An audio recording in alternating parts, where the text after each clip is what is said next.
اعوذ باللہ من الشیطان الرجیم بسم اللہ الرحمن الرحیم الحمد للہ الذی لا یبلغ مدحتہ القائلون ولا یحصی نعماءہ العادون ولا یعدی حقہ المجتہدون الذی لیس لصفتہ حد محدود ولا نعت موجود ولا وقت معدود ولا اجل ممدود فطر الخلائق بقدرته ونشر الرياح برحمته الصلاة والسلام على الرسول المسدد المصطفى العمجد المحمود الأحمد سیدنا و مولانا و مولا الکونین جد الحسن والحسین عانی ابو القاسم محمد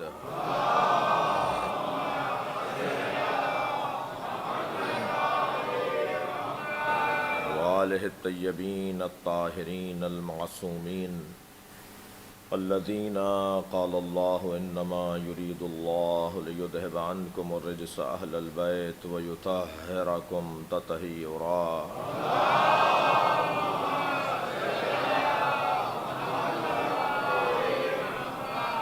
ولعنۃ اللہ علی اعدائہم اجمعین من یوم عداوتہم الی قیام یوم الدین اما بعد قال الحکیم فی قرآن الکریم بسم اللہ الرحمن الرحیم والعصر ان الانسان لفی خسر الا الذین آمنوا وعملوا الصالحات وتواصوا بالحق وتواصوا بالصبر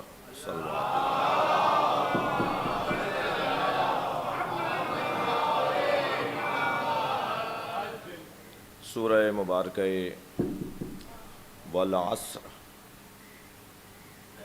قرآن مجید کا ایک مختصر اور مکمل سورہ،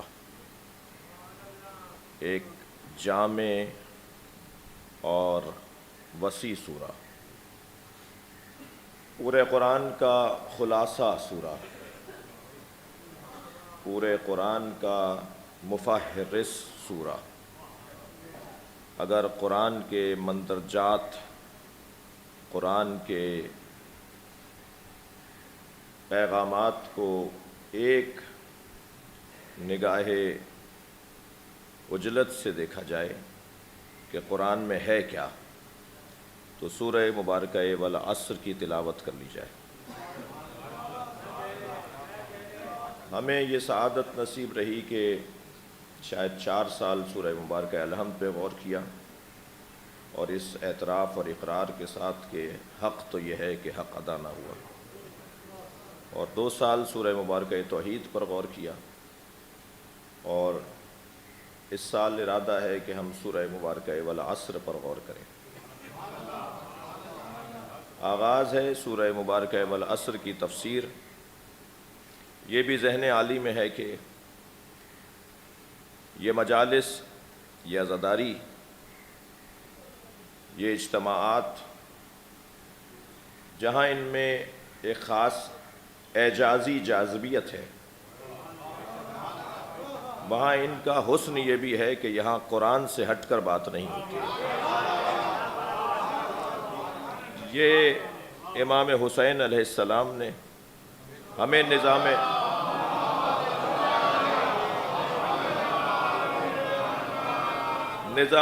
ہدایت مرتب کر کے دیا ہے۔ قیامت تک حسین نے ہر ملک میں، ہر شہر میں، ہر محلے میں مدرسے بنا دیے۔ یہ امام بارگاہیں حسینی مدرسے ہیں، اور امام حسین نے وہ جو نظریہ حسین کے اللہ نے دیا تھا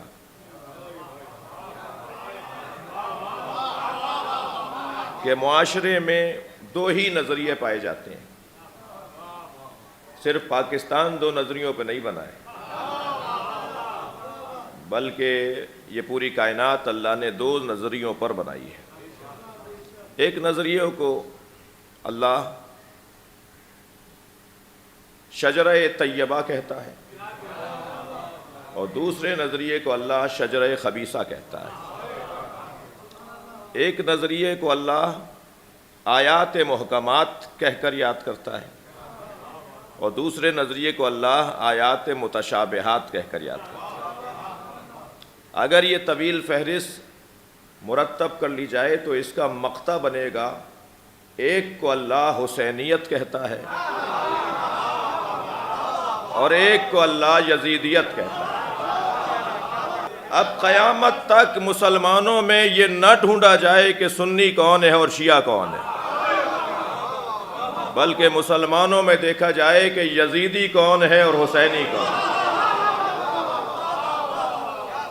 اس لیے کہ وہ جو فرق اور مذاہب اور مکاتب رائج ہیں وہ فقہی اعتبار سے ہیں۔ فقہ حنفیہ کیا کہتی ہے، اور فقہ مالکیہ کیا کہتی ہے، اور فقہ شافعیہ کیا کہتی ہے، اور فقہ جعفریہ کیا کہتی ہے، یہ فقہی اعتبار سے تقسیمات ہیں۔ اور جو بات ہم کر رہے ہیں وہ فقہی تقسیم نہیں ہے، بلکہ وہ نظریاتی تقسیم ہے۔ لہذا جگر تھام کے سنیے گا کہ ہو سکتا ہے کوئی سنی ہو اور وہ حسینی ہو،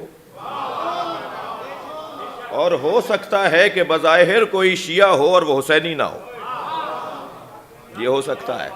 میں اس تفصیل میں جاؤں گا تو خاطر حضرات پر کوئی بال نہ آ جائے۔ ایک صلوات پڑھے محمد و آل محمد۔ جی، بات صرف اتنی ہے کہ یہ نظام ہدایت ہے، اور اس نظام ہدایت کو ہم کبھی امام بارگاہ، کبھی مجلس، کبھی جلوس، کبھی عزاداری، اور مختلف علاقوں میں اس کی تعبیرات مختلف ہیں، مختلف خاندانوں میں اور تہذیبوں میں اس کی عبارتیں مختلف ہیں، مگر مجموعی طور پر ایک ہی بات ہے۔ لہٰذا آپ دیکھ رہے ہیں کہ ایام عزا کی آمد پر دونوں ہی متحرک ہیں۔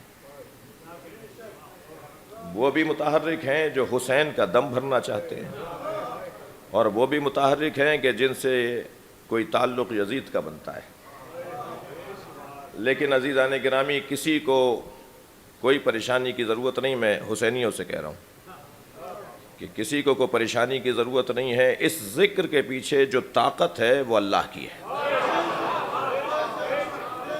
آج کی اس مجلس میں مجھے کچھ دیر اسی موضوع پر رکنا ہے، لیکن تمہیدی مجلس ہے اور ابتدائی بیان ہے، اور اپنے مضمون کا بھی مختصر سا ایک تعارف کروانے کی کوشش کروں کہ سورہ مبارکہ والعصر بظاہر تو اس ایک سورہ کے اوپر 1 گھنٹے میں بھی مختصراً گفتگو ہو سکتی ہے، مگر قرآن ہے، اور کل کی ہم نے چاند رات کی مجلس میں عرض کیا تھا کہ قرآن کی ایک ایک آیت پر غور کرنا اللہ کے کلام کا حق ہے۔ جلدی سے گزر جانا، سرسری نگاہوں سے دیکھنا اور اسے اپنے وجود کا حصہ نہ بنانا، اپنی روح کا حصہ نہ بنانا، یہ حق نہیں ہے اس کلام کا۔ اصحاب رضوان اللہ تعالی علیہم نبی مکرم سے 10 آیتیں لیتے تھے، اور جب تک ان 10 آیتوں پر عمل نہیں کر لیتے تھے مزید 10 آیتیں نہیں لیتے تھے۔ لہٰذا اس 10 آیتوں کے لینے کے عمل میں بعض اصحاب تو ایسی بھی رہے جنہوں نے زندگی بھر صرف 10 آیتوں پر ہی عمل کیا۔ خاص طور پر ایک حسین روایت میں نے دیکھی کہ مولا امیر المومنین علی بن ابی طالب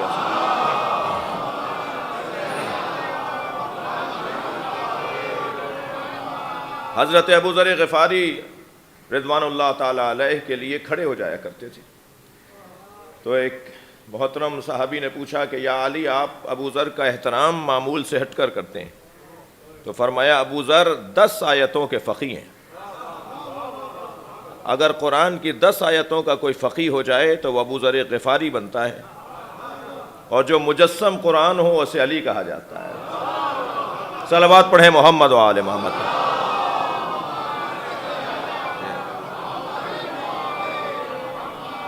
تو ہم تو اس صف میں ہیں جس میں اصحاب اور چاہنے والوں کا عنوان ہے اور ہمیں آیات پر غور کرنا ہے۔ تو قرآن مجید کا یہ سورہ کیونکہ جامع سورہ ہے، اور اس کے تعارف میں یہ بھی کہوں کہ اگر ہم ڈھونڈیں پورے قرآن میں کہ اللہ نے کن کن عناوین پر آیات نازل کی ہیں، تو وہ وہ عناوین ہیں جو سورہ مبارکہ والعصر میں بیان ہوئے ہیں۔ مثلا اس کتاب کا عنوان کیا ہے؟ جیسے ہر کتاب کا عنوان ہوتا ہے تو قرآن بھی تو کتاب ہے، والذی انزل علیک الکتاب، اللہ نے اپنے حبیب کے قلب پر کتاب کو اتارا ہے۔ تو یہ کتاب ہے تو کتاب کا تو کوئی عنوان ہوتا ہے، مضمون ہوتا ہے، کسی مضمون پہ لکھی گئی کتاب ہوتی ہے۔ تو یہ قرآن کتاب ہے تو کس مضمون پہ اللہ نے اس کو لکھا ہے؟ لکھنے والا اللہ ہے، اس کا کمپوزر اللہ ہے، اس کا مؤلف اللہ ہے، یہ لکھا ہوا اللہ کا ہے، اس نے کتاب نازل کی ہے۔ وہ اور بات ہے کہ ہم کیونکہ مادی نگاہوں سے دیکھتے ہیں اور مادے کے اندر رہتے ہیں اور خود مادی ہیں، تو ہمیں جب تک کاغذ پر نظر نہ آئے ہم کتاب مانتے نہیں ہیں، ورنہ کتاب کاغذ پر اترنے والی اور ہے اور قلب مصطفیٰ پہ اترنے والی اور ہے۔ جو کتاب قلب مصطفیٰ پر اتری ہے اسے وہی سمجھ سکتا ہے جو قلب مصطفیٰ میں رہتا ہو۔ لہذا علامہ اقبال رحمۃ اللہ علیہ جب قرآن کی تلاوت کر رہے تھے تو ان کے ابا نے پوچھا کہ بیٹا کیا پڑھ رہے ہو؟ دقت چاہوں گا اس بات پر۔ انہوں نے کہا حضور بابا کتاب قرآن پڑھ رہا ہوں۔ قرآن پڑھ رہے تھے، پوچھا کیا پڑھ رہے ہو؟ کہا قرآن پڑھ رہا ہوں۔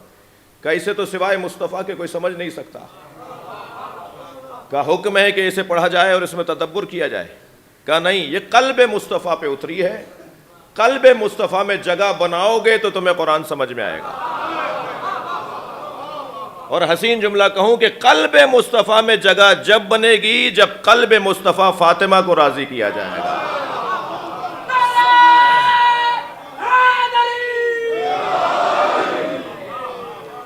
تو قرآن، ہم کیونکہ مادی دنیا کے لوگ ہیں، ہم تو مادیت کو دیکھتے ہیں اور ہماری نگاہیں تو اس دیوار کے اس پار نہیں جاتی، مثلا اس حجاب کے اس پار نہیں جاتی، لہٰذا ہم مادیت کو دیکھ کر مطمئن ہو جاتے ہیں اور صفوں کو اور کاغذ کو دیکھ کر۔ ایک جملہ ایک بزرگ سے میں نے لیا، وہ آپ کو دے دیتا ہوں، اور وہ یہ کہ اللہ جب اپنا علم کاغذ پر اتارتا ہے تو اسے قرآن نام دیتا ہے، اور جب پیکر میں ڈھالتا ہے تو اسے مصطفیٰ نام دیتا ہے۔ یہ مکمل وجود سرکار دو جہاں علم الہی کا مرقع اور مسجع ہے۔ اگر ہمیں دیکھنا ہے کہ اللہ کا علم کیا ہے تو کبھی آنکھوں سے جھلکے گا سرکار کی، کبھی زبان مبارک سے نکلے گا اللہ کا علم نبی مکرم کی، اور کبھی اللہ کا علم نبی کے کانوں سے سنائی دے گا، اذن اللہ جسے قرار دیا ہو۔ تو یہ اس میں کتاب ہے تو کس عنوان سے لکھی گئی ہے؟ قرآن کا عنوان انسان ہے۔ یہ قرآن انسان کے عنوان پر لکھی گئی کتاب ہے، اس کا مکمل مضمون انسان ہے۔ اور کوئی شخص مثلا ماہر قانون اگر ساری زندگی اس نے قانون سے اس کا سروکار رہا ہو اور وہ اپنی زندگی کے اختتام پر قانون سے متعلق کوئی کتاب لکھ جائے تو حق ہے کہ وہ کتاب لکھے۔ ساری زندگی جس نے مثال کے طور پر معاشیات پڑھائی ہو اور وہ جاتے وقت ایک علم معاشیات پر کتاب لکھ جائے تو اس کا حق ہے کہ وہ یہ کام کرے، اور اس کے قلم میں اتنا ہی دم ہوگا جتنا اس کی ریاضت ہوگی۔ جی، اللہ نے انسان کے موضوع پر کتاب اس لیے لکھی ہے کہ اس نے بنایا تو بہت کچھ، بلکہ کہہ دوں کہ سب کچھ بنایا، مگر کسی کے بنانے پر بھی اپنے آپ کو مبارکباد نہیں دی۔ صرف انسان ہے جسے بنا کے کہا تبارک اللہ احسن الخالقین، مبارک ہو تجھے، تو نے بہترین مخلوق بنا دی اور سب سے اچھا خالق ہو گیا۔ تو سب سے اچھی مخلوق اگر اللہ نے بنائی ہے تو وہ انسان بنائی ہے، جسے بنانے کے بعد خود اپنے آپ کو مبارکباد دے رہا ہے۔ اور یہ بظاہر 6 فٹ کا انسان ہے مگر اس کے اندر کائنات کو سمو دیا ہے۔ تمہیں ہواؤں کا نظام دیکھنا ہے تو اس میں نظام تنفس کو دیکھ لو، اگر تمہیں فصلوں کا نظام دیکھنا ہے تو اس میں بالوں کے اگنے کو وجب وجب پر مختلف دیکھ لو، اگر تمہیں چاند ستاروں اور سورج کا نظام دیکھنا ہے تو آنکھوں کی روشنی دیکھ لو، اگر اس میں پہاڑوں سے دنیا اور زمین کیسے سنبھالی جاتی ہے تو اس میں ہڈیوں کے نظام کو دیکھ لو۔ اللہ اکبر! اللہ نے کون سی چیز ہے جو کائنات میں ہو اور انسان میں نہ رکھی ہو؟ اور انسان میں سارا زور اور سارا کائنات کا دم رکھنے کے بعد کہا کہ میں نے تجھے اپنے لیے بنایا ہے۔ اس کا مقصد حیات بھی بیان کر دیا۔ لہذا بات ہو تو اس موضوع پر ہو کہ انسانیت کیا ہے اور انسان کے حقوق کیا ہیں اور انسان کیا ہے، اور شاید سب سے زیادہ مشکل مضمون بھی یہی ہے کہ انسان کو انسان پہچانے، اس لیے کہ انسان کو انسان نہیں پہچان رہا جب وہ اپنے آپ کو ہی نہ پہچانتا ہو۔ یعنی میں آپ پر تبصرہ کروں اور اپنے آپ کو نہ جانتا ہوں تو یہ جھوٹا تبصرہ ہے۔ جی، اس موضوع پر بات ہو، یہ قرآن کا سورہ اس موضوع کو بیان کر رہا ہے۔ پھر اس انسان کے نقصان اور فائدے کے اوپر خاص توجہ ہے، جیسے عارضی، وقتی، فرضی، صلبی والدین اپنی اولاد کے لیے پریشان رہتے ہیں اور ان کے نفع و نقصان پر ہی زیادہ توجہ رکھتے ہیں، تو وہ جو رب مطلق بھی ہے اور رب نہیں ہے بلکہ اس سے پہلے خالق ہے، وہ خالق بھی ہے اور رب بھی ہے۔ جی، اس نے بنا کر ہمیں چھوڑ نہیں دیا، جی، اس نے بنانے کے بعد ہم پر مکمل توجہ کی ہے، یعنی اتنی توجہ کی ہے کہ ہماری پرورش، ہماری تربیت کا اس نے انتظام پہلے کیا ہے اور ہمیں دنیا میں بعد میں بھیجا ہے۔ حضرت آدم کو پہلے خلق کیا ہے، سمجھانے والا پہلے آئے گا، کلاس بعد میں لگے گی، استاد پہلے بھیجے گا، سمجھنے والے بعد میں آئیں گے، اتنا اس نے ہماری تربیت کا خیال رکھا۔ لہذا نفع و نقصان کے بارے میں بھی وہی طے کر رہا ہے، ان الانسان لفی خسر۔ اب یہ خسران سے بچے گا کیسے؟ تو 4 نکاتی منصوبہ بھی اس نے دے دیا، اور ایسا نہیں ہے کہ کسی ایک کو لے لو تو پھر تمہارا مطلب پورا ہو جائے گا، چاروں چیزوں کو لینا ہوگا تب جا کے تم نقصان سے بچ سکو گے۔ ان میں سب سے پہلی چیز ایمان ہے، جو بظاہر نظر نہیں آتی مگر بعد والی 3 چیزیں اسے دکھائیں گی، بعد والے 3 نکات پہلے والے نقطے کو واضح کریں گے۔ اسی لیے یہ جملہ کہتا ہوا گزروں کہ اللہ کو شناختی کارڈ کا مسلمان نہیں چاہیے، اللہ کو وہ مسلمان نہیں چاہیے جو زبان سے کہتا ہو کہ میں مسلمان ہوں، نہیں، تمہارا ایک ایک عمل پکار کے بتائے کہ یہ کلمہ پڑھے یا نہ پڑھے، اس سے زیادہ بڑا مسلمان کوئی اور نہیں ہے۔ صلوات پڑھ لیں محمد و آل محمد کا۔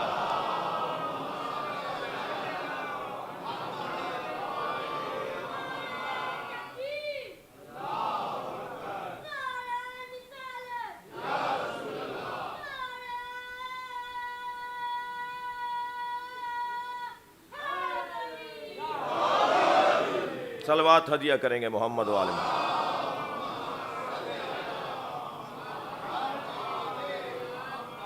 لہٰذا سب سے پہلا مرحلہ انسان کی ترقی، تعالی، عظمت، بلندی کے لیے، رفعتوں کے لیے، انسان کی انسانیت کے ثبوت کے لیے سب سے پہلا مرحلہ ایمان کا ہے۔ دنیا میں آپ کو کوئی ڈھونڈنے سے نہیں ملے گا جو ایمان نہ رکھتا ہو۔ کچھ لوگ ملیں گے جو اللہ کو نہیں مانتے مگر اس نہ ماننے پر اتنے مضبوط ہیں کہ یہی ان کا ایمان بن گیا ہے۔ لہٰذا کوئی ایک بتائیے گا ڈھونڈ کر آپ کو ملے تو ہمیں بتائیے، وہ جو دہریے ہیں، وہ جو ملحد ہیں، وہ جو مادہ پرست ہیں، وہ جو کسی کو نہیں مانتے، وہ بھی اس نہ ماننے میں اتنے شدید ہیں کہ یہی ان کا ایمان ہے۔ لہٰذا ایمان انسان کی فطریات کا حصہ ہے، اس کی خلقت میں رکھا ہے۔ جیسے مجھے ہر کچھ دیر کے بعد پانی کی طلب ہوتی ہے، ہر کچھ دیر کے بعد مجھے بھوک لگتی ہے، ہر کچھ دیر کے بعد میرے بدن کے کچھ تقاضے ہیں، کچھ مطالبات ہیں، میں چاہوں یا نہ چاہوں وہ مطالبہ اٹھے گا، وہ میرے بدن سے آواز ضرور اٹھے گی کہ جو اللہ نے میرے اندر وہ سسٹم میں اور وہ نظام میں ڈال دیا ہے، ایسے ہی انسان کی روح کے نظام میں اللہ نے ایمان کو ڈال دیا ہے۔ کوئی انسان دنیا میں آپ کو نہیں ملے گا جو ایمان کا طالب نہ ہو، یعنی کسی غیبی معاملات کو مانتا نہ ہو، کسی طاقت نامرئی کو نہ مانتا ہو، کسی غیر محسوس ہونے والی توانائی کو نہ مانتا ہو. کوئی ایسی جگہ اسے ضرور ماننا پڑتی ہے کہ یہاں کوئی ہے جو مجھے بچا سکتا ہے, یہاں کوئی ہے جو میری مدد کر سکتا ہے. اور یہ سینکڑوں اور ہزاروں مثالیں ہیں, جب ہم اس مرحلے بیان پر تفصیل میں آئیں گے تو بات ہوگی. الا الذین آمنوا, سوائے ان لوگوں کے. بات مسلمانوں کی نہیں کی اللہ نے یہاں, جی بات مسلمانوں کی نہیں ہوئی ہے. ان الانسان کہا ہے, ان الاسلام, ان المسلمان نہیں کہا ہے, ان المومن نہیں کہا ہے. انسان کے یہ 4 مطالبات ہیں اس کے وجود کے. سب سے پہلا ایمان, اس پر بات ہو کہ ایمان کے معاملات اور ایمان سے متعلق کیا گفتگو ہے. وعمل صالح, اچھا عمل, نیکی کا عمل. لہذا جب بات انسان کی ہو رہی ہے, ایمان کی ہو رہی ہے, تو اب جیسا ایمان ہوگا, جیسے آئیڈیالوجی ہوگی, جیسا تصور کائنات ہوگا, جیسی اینک لگا کے دنیا کو دیکھے گا. اب وہ کیا اینک لگا کے اس کائنات کو دیکھ رہا ہے؟ اگر اینک اس کے ہاں للہی ہے, صبغت اللہی ہے, الہی ہے, خدائی ہے, تو نماز بھی پڑھے گا, روزہ بھی رکھے گا, عبادات بھی انجام دے گا, اللہ کی بندگی بھی کرے گا. اور اگر اس نے اینک کوئی اور لگائی بھی ہے تو بس اسی کے مطابق زندگی گزارے گا. تو ایمان کے بعد عمل صالح. لہٰذا عمل صالح میں شاید مسلمانوں سے آگے اور بھی ہمیں نظر آئے. مسلمان نہیں ہیں مگر عمل صالح وہ انجام دے رہے ہیں. تو عمل صالح سے مراد عبادات توقیتیہ اور عبادات توقیفیہ نہیں ہے, جو وقف شدہ عبادتیں ہیں, جی جو وقت میں منحصر عبادتیں ہیں, توقیتی وقتی عبادتیں ہیں. ابھی نماز ظہر واجب ہے شریعت میں, مگر میرے اوپر بھی واجب نہیں ہوئی. ہمارے اوپر نماز ظہر آج کی ابھی واجب نہیں ہوئی ہے, جی شریعت میں لکھ دیا گیا ہے کہ جب ایسا اتنا وقت ہو جائے تو پھر تمہیں نماز ظہر پڑھنی ہے. یہ توقیتی عبادت ہے. کچھ عبادات توقیفی ہیں. 8 چکر نہیں کر سکیں گے آپ خانہ کعبہ کے طواف کے. بھائی اللہ کے گھر کے ہی طواف چکر کاٹ رہے ہیں, 15 کر لیجئے, 9 کر لیجئے, 10 کر لیجئے. اگر ہم نے ایک بھی زیادہ کیا تو پچھلے بھی باطل. وقف میں توقیف میں وقف میں آپ اس مسجد کی تسبیح کو دوسری مسجد میں نہیں لے جا سکتے. فلاں مسجد میں اگر سجدگاہوں کو وقف کر دیا گیا ہو تو سجدگاہ ہے بھائی, کسی اور مسجد میں لے جا کے رکھ دو, نہیں لے جا سکتے. ایسے ہی توقیفی عبادات ہیں, صفا و مروہ کے درمیان 7 ہی چکر کرنے, نہ ایک کم نہ ایک زیادہ. بھائی جب سب سے مشکل نماز اللہ نے پڑھوانی تھی تو 4 رکعت پڑھوا لیتا. صبح کی نماز کی بات کر رہا ہوں, سب سے مشکل نماز. رات 4 بجے سوئے ہیں, پھر 1.5 گھنٹے بعد اٹھ جاؤ. جی خاص طور پہ کراچی والوں کے لیے تو فجر کی نماز ولایتیں لے کر آتی ہے. یہاں والے اگر فجر کی نماز میں پکے ہو جائیں تو بشارت دے رہا ہوں کہ اللہ ولایتیں عطا کر دے گا. صلوات پڑھیں ذرا محمد و آل محمد. مشکل ہے.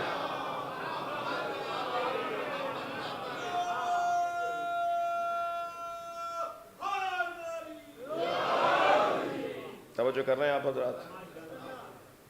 جب اتنی مشکل نماز اٹھائی دیا تو اب 4 رکعت پڑھوا دیتا, لیکن نہیں کہا سب سے کم رکعتوں والی نماز سب سے مشکل وقت میں.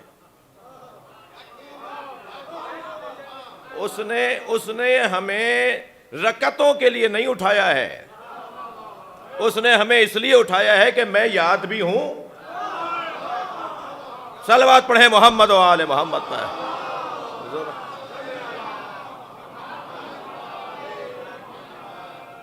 تو اب عمل صالح ایک عنوان اس سورہ مبارکہ والعصر کا, اور ایک عنوان اس کے بعد تیسرا عنوان وتواصوا بالحق, حق گوئی, جس کے نہ ہونے پر آج معاشرہ تباہی کی طرف ہے, آج معاشرہ مردنی کی طرف ہے, آج سماجیات, آج انسانی معاشرہ جس مشکل کا سامنا کر رہا ہے اس میں سب سے بڑا جو سبب ہے وہ ایک دوسرے سے سچا نہ ہونا ہے،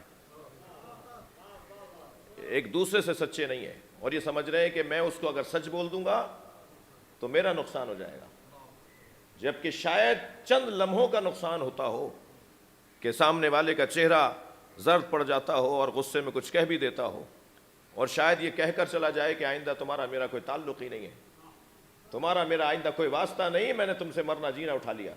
لیکن آپ یقین جانیے وہی شخص جب رات کو بستر پہ لیٹتا ہے تو سب سے زیادہ پیارا اسے وہی لگتا ہے جس نے سچ بولا ہوتا ہے،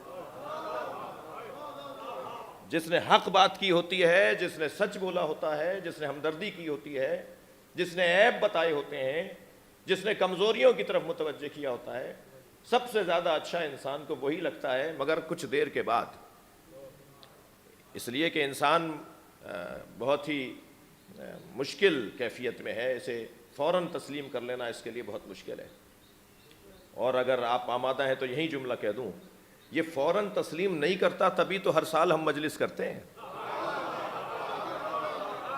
صلوات پڑھیں محمد و آل محمد کا، اس سے بہتر اور بلند صلوات نبی کی ذات پر۔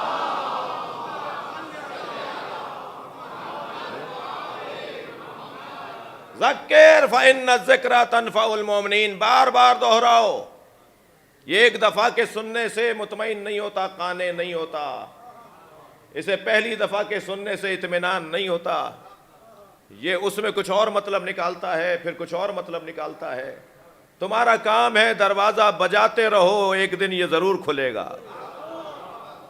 تمہارا کام ہے تذکر دیتے رہو، ہوشیار متوجہ کرتے رہو، لہذا وتواصوا بالحق، اس پر بات ہو، حق گوئی اور ایک دوسرے سے سچا ہونا، اور تواصو ہے آپ مجھ سے اور میں آپ سے سچا رہوں، دونوں کی نیتیں حق کی بنیاد پر ہوں۔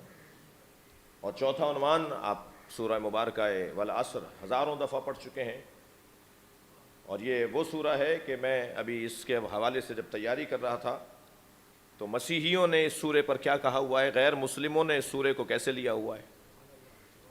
میں نے 2 ہندو اسکالروں کی تقریریں سنی سورہ والعصر کے اوپر،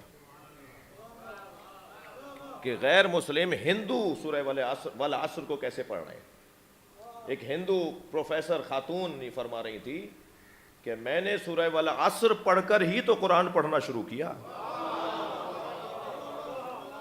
جی، اور مجھے قرآن اس سورے نے پڑھوایا ہے۔ اب زیادہ نہ بات کروں کہ کہیں مجھ پہ کوئی فتویٰ نہ آ جائے۔ ایک صلوات پڑھیں ذرا محمد و آل محمد۔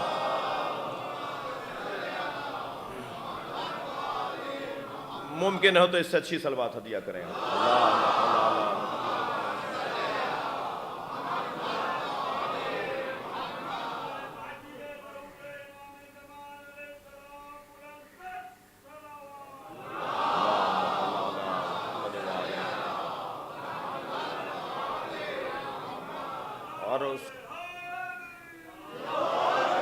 اور اس کے بعد پھر آخری عنوان جو انسان کو خسارے سے بچائے گا، نقصان سے بچائے گا، وہ عنوان ہے صبر، وتواصوا بالصبر۔ اور صبر بھی یہاں 2 طرفہ ہے، آپ مجھے برداشت کریں، میں آپ کو برداشت کروں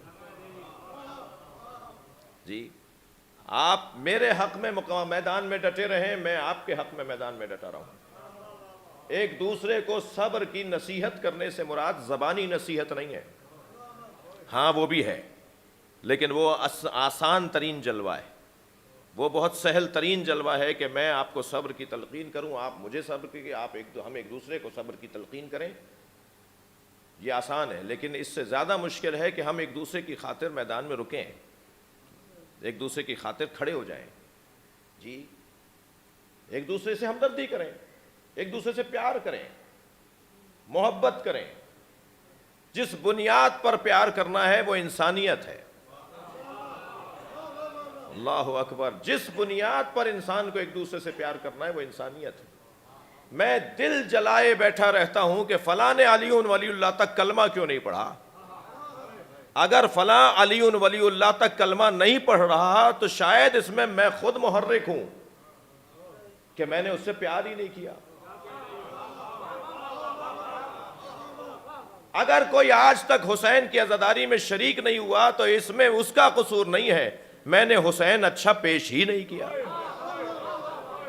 میں نے امام حسین کی اچھی تصویر ہی اس کے سامنے نہیں رکھی، جو حسین مولا کی تصویر تھی وہ میں نے سامنے ہی نہیں رکھی، اور شاید اس میں بڑا سبب یہ ہو کہ مجھ پر ہی حسین کی تصویر روایتاً تو واضح ہے، حقیقتاً واضح نہیں ہے۔ میں نے جو بڑوں سے سن لیا، کہیں سے سن لیا، وہی میں بیان کرتا چلا گیا، مگر حسین ابن علی پر تو خود میں نے اب تک غور نہیں کیا، میں کسی اور کو کیا دعوت حسین دوں؟ یہ اس صورت میں ممکن ہے جب میں کسی سے پیار کروں گا، ہم کسی سے، میں اپنے اوپر رکھ کے زیادہ بات کر رہا ہوں جن میں کمزوریوں کی پہلو ہیں جی، جب تک ہم کسی سے پیار نہیں کریں گے، محبت نہیں کریں گے، اس کو قریب نہیں لائیں گے، ہم تو مسکرا کے بات کرنے کو سمجھتے ہیں کہ اس پہ کوئی خرچہ ہو جائے گا، ہمارا چہرہ ایسے بگڑا رہتا ہے جیسے ہمارے سارے، معاف کیجیے گا میں کبھی کبھی عوامی زبان میں بات کر لیتا ہوں، خطیب بھی عوامی ہوں، جیسے ہمارے سارے جہاز ڈوب گئے ہوں، جیسے ہماری ساری زندگی تباہ ہو گئی ہو، اور ہم بات کرتے وقت ایسے منہ بگاڑ کر بات کر رہے ہوتے ہیں کہ سامنے والا آئندہ توبہ کرے گا کہ ان سے تو بات بھی نہیں کرنی، اتنا بھی قریب نہیں آؤں گا اس کے جتنا آج آ گیا تھا غلطی سے۔ اگر کوئی شخص، میں اپنے بچوں اور جوانوں کو زیادہ نصیحت کروں گا، اگر کوئی شخص آپ کو ایک مرتبہ دیکھے تو اس کا حق ہے کہ آپ بھی اسے ایک مرتبہ دیکھیں، شرعی تقاضوں کا خیال رہے۔ صلوات پڑھیں ذرا محمد و آل محمد۔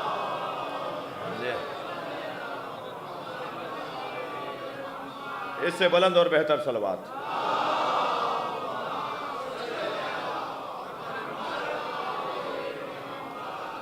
مسکرا کے دیکھنے میں، اچھا ہمارے ہاں اتنا زیادہ ہمیں اس ملک کے اندر فرقہ واریت اور تناؤ کھچاؤ اور تعصب کے اندر مبتلا کر دیا کہ ہمارے رویے بدلنا شروع ہو گئے، ہم بہت ساری تنگیوں کا شکار ہیں، مجھے معاف کیجیے گا، بہت ساری گھٹنوں کا شکار ہیں۔ البتہ یہ والی باتیں ہر ایک کے لیے بہت آسان بھی نہیں ہیں، لیکن مجموعی طور پر یہ سورہ، ایک صلوات پڑھے محمد و آل محمد۔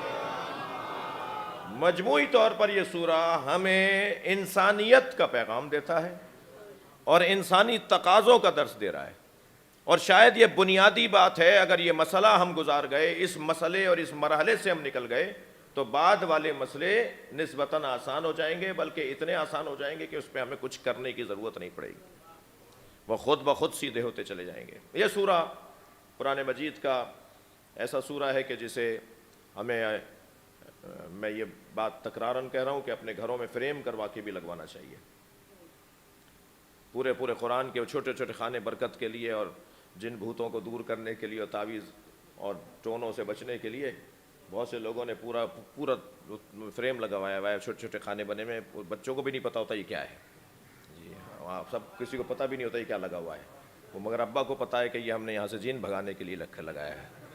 وہ قرآن پورا ایک لمبے سے ایک بڑے سے فریم میں ملتا ہے، وہ اردو بازار میں لوگ لا کے اس کو لگواتے ہیں گھر میں، تو اس پتہ بھی نہیں ہوتا کہ کیا لگوا، لیکن وہ سورے لکھوائے جائیں، وہ آیتیں لکھوائی جائیں کہ جسے آتے جاتے ہم دیکھیں تو ہماری روح پر اس کا اثر ہو، ہمارے احساسات، جذبات، ہمارے رویوں پر اس کا اثر ہو، ہمارے طور طریقوں پر اس سے فرق پڑنا شروع ہو جائے، اور آتے جاتے قرآن ہم سے بات کر رہا ہو، ہمیں سمجھا رہا ہو۔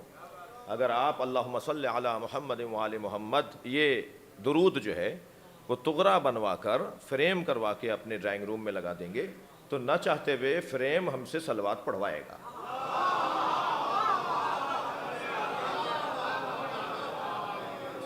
ایسا ہی ہے، اور ایسے ہی اگر مثال کے طور پر قرآن مجید سورہ مبارکہ تکویر کی آیت فَأَيْنَ تَذْهَبُونَ، کہاں جا رہے ہو؟ جی قرآن پکار کے پوچھ رہا ہے کہاں جا رہے ہو؟ خاص طور پر ہماری مسجدوں میں تو ضرور لگوا دیا جائے کہ جب ہندوستانی فیملیوں میں، خاندانوں میں سویم و چہلم کی مجلس مغرب سے پہلے ہی ہونی ہے، فاتحہ مغرب سے پہلے ہونی ہے، جیسے مغرب پر رحمت کے دروازے بند ہو جاتے ہوں، اور پھر مغرب سے پہلے فاتحہ کی اس رسم نے ماضی میں کیوں رکھی گئی تھی، یہ رسم، اس پہ تبصرہ علیحدہ ہو، کوئی پیچھے ضرور اس کے پس منظر ہوگا، لیکن مغرب سے پہلے فاتحہ پڑھوانے کے اس عمل نے نماز جماعت چھڑوا دی. سارے نمازی مسجد میں داخل ہو رہے ہیں اور مرحوم کے رشتہ دار مرحوم کے گھر جا رہے ہیں, اور دنیا دیکھ رہی ہے کہ شیعہ مسجد چھوڑ کے جا رہے ہیں اذان سننے کے بعد. جی, اذان پر سب مسجد میں آ رہے ہیں اور ایک طبقہ باہر نکل رہا ہے اور بار بار اعلان ہو رہا ہے ذرا گھر پہنچیے فاتحہ ہونی ہے.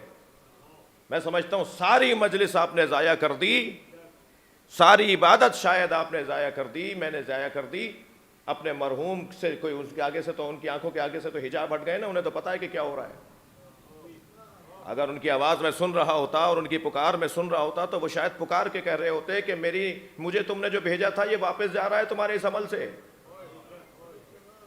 کیا لگتا ہے 15 منٹ 20 منٹ کا اور ایک عمل کے جس میں تم نماز کا احترام بھی کر لو. اور عزیزان گرامی, اگر کوئی فلاں مولوی بہانے دیکھیے کیسے کیسے کہ مولانا کے پیچھے میں نماز نہیں پڑھتا. جی, تو اللہ نے بھی دل رکھا ہوا ہے ایسے لوگوں کا جو کسی کے پیچھے نماز نہیں پڑھتے. تم اگر کسی کو عادل نہیں مانتے تب بھی یہ اجازت نہیں ہے کہ علیحدہ کھڑے ہو کے نماز پڑھو. تم صف میں کھڑے ہوگے, نیت فرادہ کرو گے, خبردار اجتماعیت بگاڑنے کی تمہیں اجازت نہیں ہے. صلوات پڑھیں محمد و آل محمد.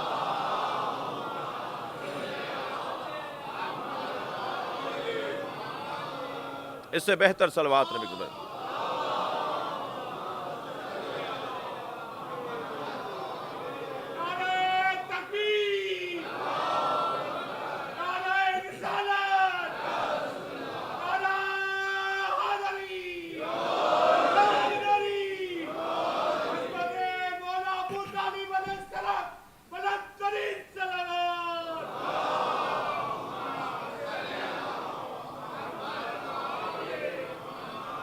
اس سے بہتر صلوات نہیں.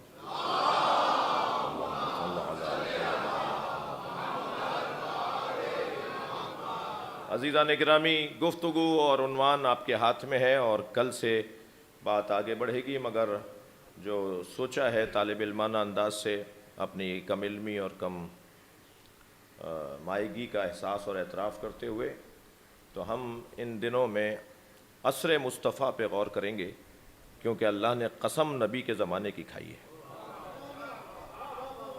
اور جس زمانے کی اللہ نے یہاں قسم کھائی ہے والعصر کہہ کر, مفسروں نے لکھا ہے, کل سے بات تفصیل سے ہوگی, وہ زمانہ ہمیں دیکھنا ہے کہ وہ زمانہ کیسا تھا, اس زمانے کے جلوے کیا تھے, وہ صاحب زمانہ کیسا تھا.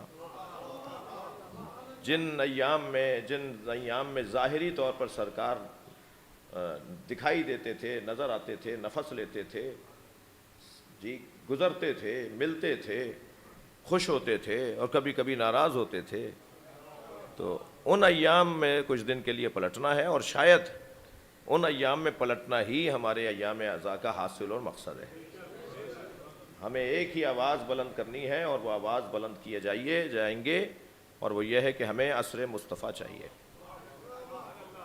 جب ہم مجلس میں آ کے بیٹھتے ہیں تو ہم اتنی دیر کے لیے عصر مصطفیٰ میں چلے جاتے ہیں. تو عصر مصطفیٰ کے جلووں پر غور کرنے کی کوشش کریں گے, اگرچہ دعویٰ نہیں ہے, مولا سے مدد اور آپ سے دعا چاہیے کہ کسی طرح جو سوچا ہے, جو چاہا ہے, کیونکہ ہم سوچتے کچھ ہیں اور ہوتا کچھ اور ہے, اور توفیقات کے علاوہ اور حمایت خدا رسول اور اہل بیت کی حمایت اور مدد کے علاوہ کوئی کام ممکن نہیں ہے. تو غور اس بات پر ہو کہ والعصر قسم ہے عصر مصطفیٰ کی. اب عصر مصطفیٰ میں کچھ دن رہیں گے تو شاید بعد والے مرحلے بھی آسان ہو جائیں. ایک صلوات پڑھ لیں محمد وآل محمد.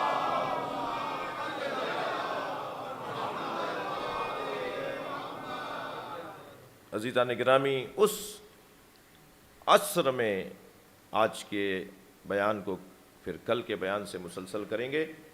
اس عصر میں جسے عصر مصطفیٰ کہا جاتا ہے, اس عصر میں ہمیں جو چیز شدت سے نظر آتی ہے وہ حسین سے پیار ہے. وہ نبی مکرم کا امام حسین سے پیار ہے.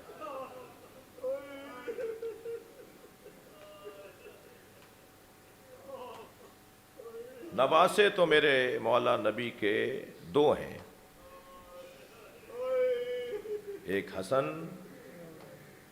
ایک حسین علیہم السلام. البتہ ایام عزا کا آغاز ہے اور آپ کی آنکھوں میں آنسو اتر آئے ہیں، تو نبی کی ایک نواسی بھی ہے جس سے نبی کا پیار حسن و حسین سے کم نہیں ہے، وہ زینب کبریٰ سلام اللہ علیہا، جن کے چہرے میں نبی کو خدیجہ نظر آتی تھی۔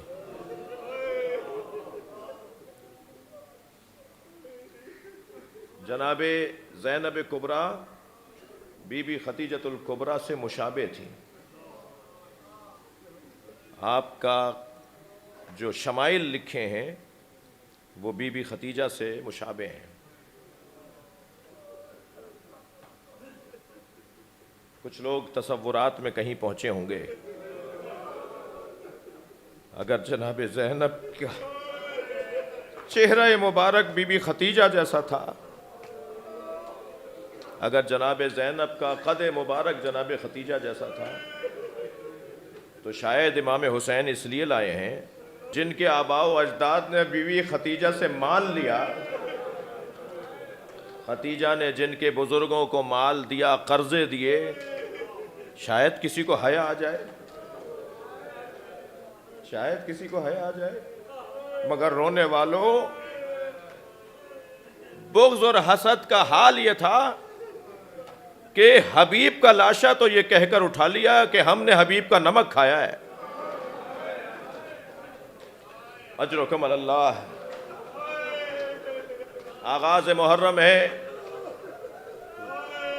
زہیر قین کا لاشا تو یہ کہہ کر اٹھا لیا کہ ہم نے زہیر کا نمک کھایا ہے۔ ایک ایک سردار کے لاشوں کو اٹھایا جاتا رہا۔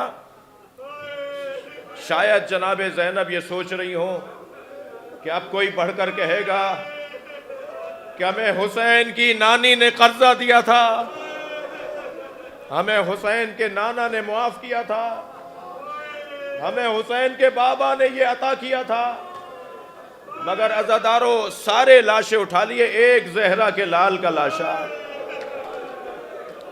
کربلا کے بیابان میں تنہا رہا، اور مشرق کے گھوڑے مغرب دوڑ گئے۔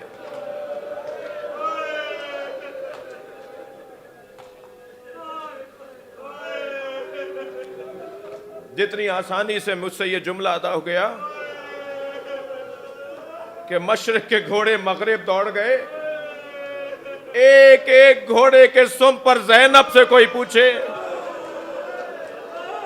کیا گزر رہی تھی علی کی بیٹی پر۔ اجرکم اللہ، اجرکم اللہ۔ اللہ آپ کو کسی غم میں نہ رلائے، سوائے غم اہل بیت میں، ہمیں رونے اور رلانے والوں میں قرار دے۔ شاید اللہ نے حضرت علی اکبر کو شبیہ مصطفیٰ اس لیے بنایا تھا، اور شاید صبح عاشور کی اذان علی اکبر سے اس لیے کہلوائی تھی تاکہ یہ لہجہ جو نبی کا لہجہ ہے، وہاں 500 سے زیادہ حافظان قرآن تھے، وہاں 1000 سے زیادہ صحابہ کرام تھے، یہاں حسین کے ساتھ بھی صحابی تھے، شاید کسی کو وہاں یاد آ جائے، اور ایسا ہوا بھی، ایسا ہوا بھی، ایسا ہوا بھی، صرف حر نہیں آئے ہیں وہاں سے۔ جی کربلا کا مطالعہ، صرف اس لشکر سے حسین مولا کی طرف حضرت حر نہیں آئے، حر کا بیٹا، حر کا غلام بھی آیا، اور 32 اور لوگ بھی آئے۔ بھائی یہ تو 32 ہیں، حسین تو ایک کا انتظار کر رہے ہیں، کسی ایک کو ہدایت مل جائے، کوئی ایک آ جائے وہاں سے یہاں اور دوزخ کو چھوڑ کے جنت کی طرف آ جائے۔ لہذا کربلا میں 72 شہید تو وہ ہیں جو مولا کے ساتھ مدینے سے مکہ آئے اور مکہ سے کربلا آئے، لیکن کربلا میں شہید 72 نہیں ہیں۔ آپ نے بارہا گنج شہیدہ کی زیارت کی ہوگی، اور جو نہیں گئے اللہ انہیں لے جائے۔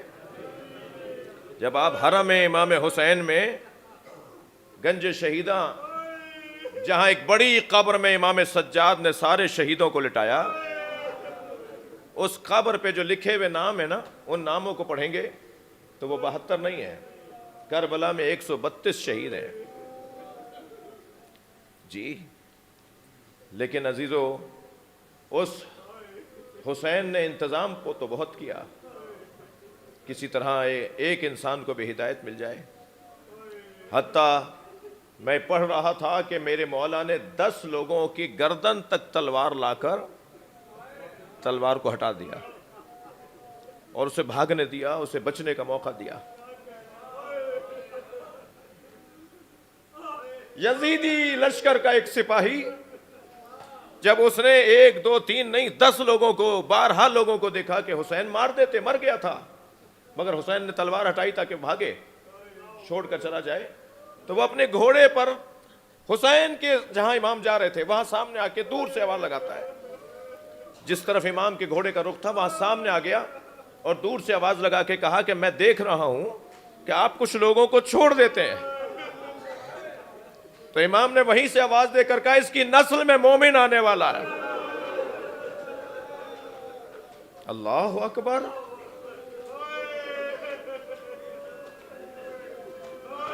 حسین چاہتے ہیں کوئی ایک ہدایت پا جائے۔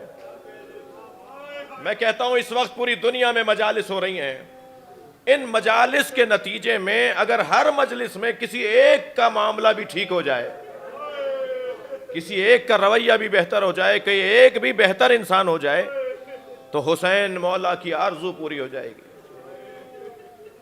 عزادارو، آج پہلی محرم ہے، چلیے مدینے میں قافلہ تیار ہو رہا ہے، جو رونے آئے ہیں وہ اپنی آوازوں کو آزاد کریں گے۔ جب آپ مجلس میں بلند آواز سے رو رہے ہوتے ہیں تو آپ کی یہ عاجزی اہل بیت کو اچھی لگتی ہے، آپ کا یہ فقر، آپ کی یہ عاجزی،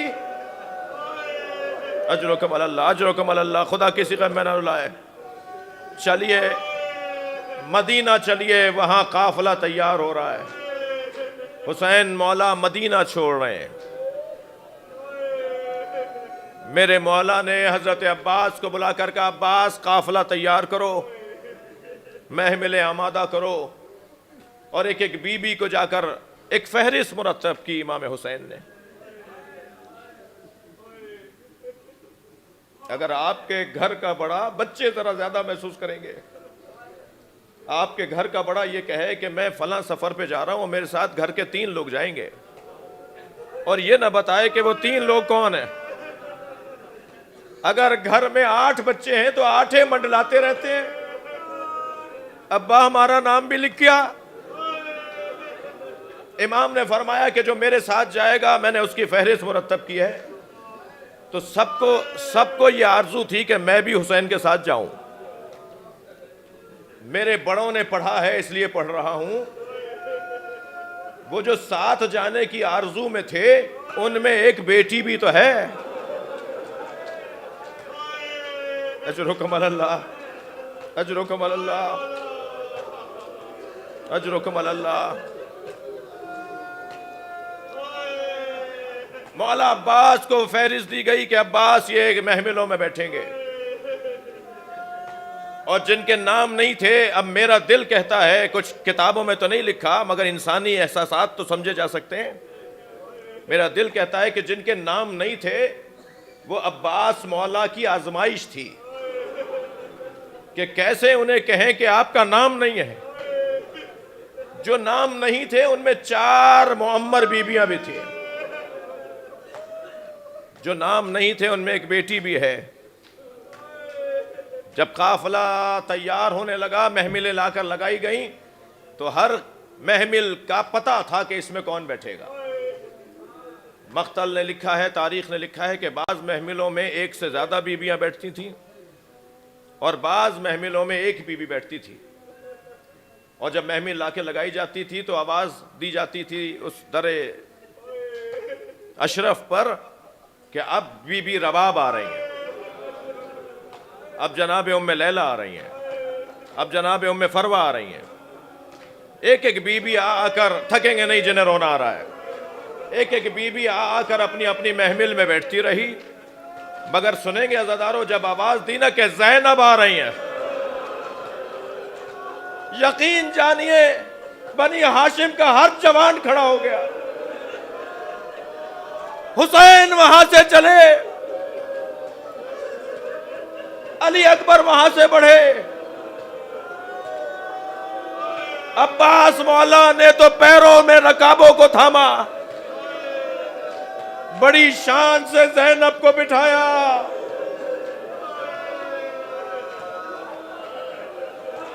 تصور میں ذرا مدینے چلے جائیے، کس شان سے زینب کو سواری میں بٹھایا۔ اب 11 محرم آ جائیے، اپنے تصورات کو 11 محرم میں لے آئیے کہ جب زینب اونٹ پر بٹھائی جا رہی ہے، اللہ آپ کو شام جناب زینب کی زیارت کرنے لے جائے۔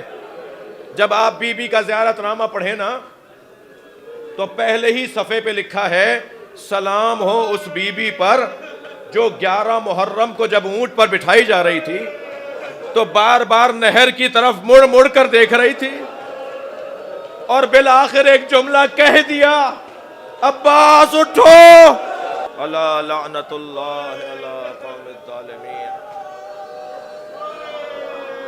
فسيعلم الذين ظلموا